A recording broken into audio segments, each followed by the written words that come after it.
LPG চালিত motorcycle নিষিদ্ধ করার পক্ষে এনবিআর এমন মনোভাবের কথা বলেন জাতীয় রাজস্ব বোর্ড এনবিআর এর চেয়ারম্যান আব্দুর রহমান খান। তিনি বলেন, নেই ভ্যাট ও আয়করে ছাড় দেওয়ার কোনো পরিকল্পনা।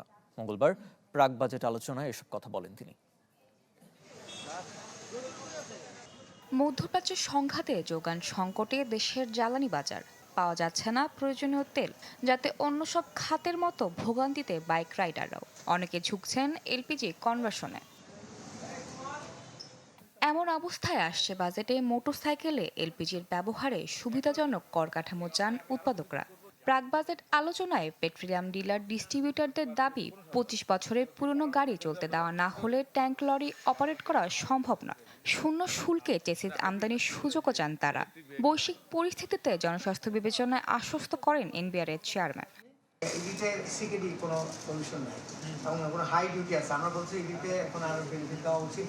আমরা প্রস্তাব করেছি 17.5% ট্যাক্স করার জন্য ইডি মোটরসাইকেলে। গভর্নমেন্টের যে ট্যাক্সের টাকাটা আপনি কাদাই করে দিচ্ছেন, জনগণের টাকাটা তো যথাযথভাবে ইনভেস্ট হয়।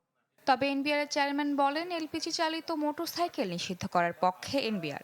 ব্যক্তিগত গাড়ির ব্যবহার কমিয়ে জোর দেওয়া হবে পাবলিক ট্রান্সপোর্টেশনে। জেট ফুয়েলের কর কমানোর পক্ষেও নয় সংস্থাটি।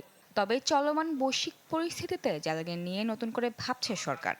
যাদের কাছ থেকে টাকা পয়সা নিয়ে দেশ চালাই, তারা বলছে এটা না করলে তোমার এনাফ রেভিনিউ আসবে না, তুমি আমার টাকা শোধ দিতে পারবে না। একদম পরিষ্কার কথা। But we are fighting with them. আমরা বিকল্প চিন্তা ভাবনা করছি। সরকার পরিচালনায় বাড়তি রাজস্বের গুরুত্ব তুলে ধরেন এনবিআর এর চেয়ারম্যান।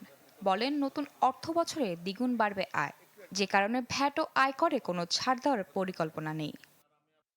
যতদিন পর্যন্ত আমাদের রেভিনিউ লিকেজ বন্ধ না হবে এবং আমাদের ট্যাক্সের যে নেট সেটা প্রপারলি আমরা ট্যাক্স না পাবো, ততদিন আমরা এটা উঠাতে পারবো না।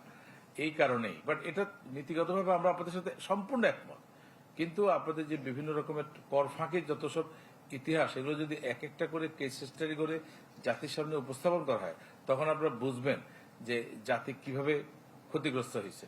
কর ফাঁকি ঠেকাতে ও ডিজিটাল অটোমেশন চালু করতে সংস্থার নেওয়া নানা উদ্যোগ উঠে আসে এদিনের আলোচনায়। ইনকাম ট্যাক্স রিফান্ড প্রসেসটাও অটোমেশন। প্রিয়তি খান, চ্যানেল 24।